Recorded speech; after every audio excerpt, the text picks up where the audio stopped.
What are you talking about? Well, yeah, you can. For those of you who don't know me, my name is Claire. As you can see by my face, I'm on Medicare. And, many of you don't know, I lost 50 pounds over the last 5 years. Yeah. And so for the first time in my life, I'm considered Foxy! Okay, Daniel, that's the look you were looking for. The shaking moves. That's it. Dad, there it goes right together. The shipping contest, 1962, winner. Okay.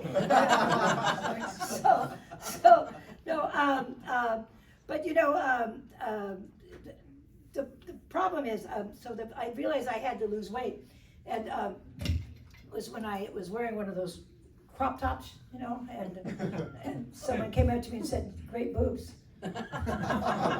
Too bad you're self-repeating all the way down to your knees. So I went on those diets, those intermittent fasting type diets, and I lost 5 pounds in 3 days. I mean, someone sent me flowers. I was so appreciative and so hungry. I sent them back a thank you note, said, "Thank you for the flowers. They were delicious."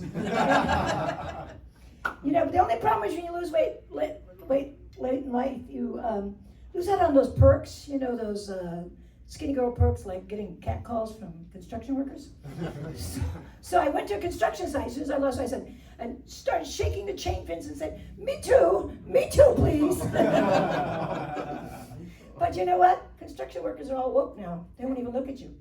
The only union-approved sexual fantasy they're allowed is their undulating, vibrating jackhammers. So at the beginning of time, women have been trying to lose weight, but skinny. And my generation, we had something called a girdle. Gen Zs and millennials, you have something called shapewear. I mean, this stuff, it's so restrictive, it would give an anaconda an orgasm. I mean, it was so tight. And,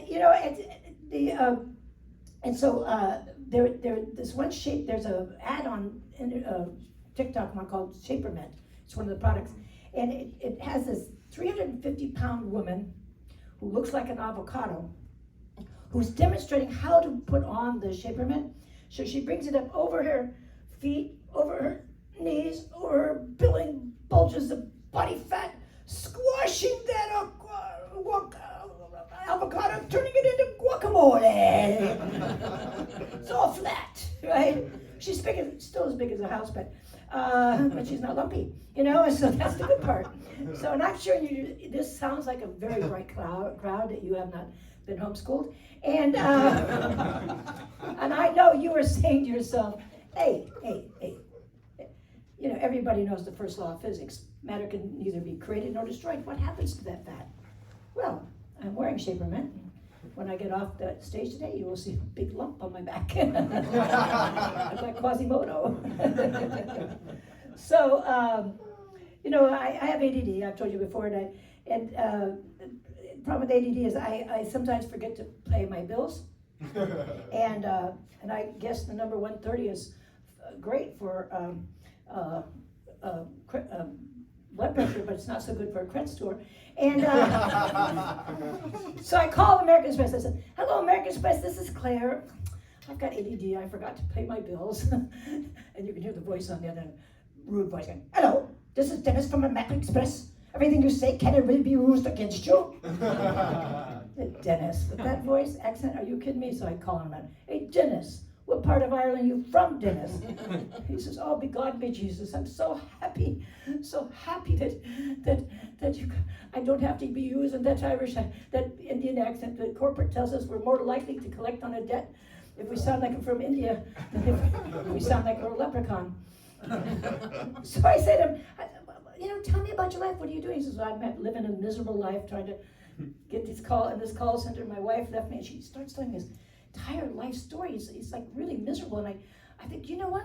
This guy needs a GoFundMe. So I used my American Express and put $1,000 on the GoFundMe. Turns out he was a leprechaun, stole all my money. Or maybe he was a prince, there's a Nigerian princess. Anyway, thank you very much, You're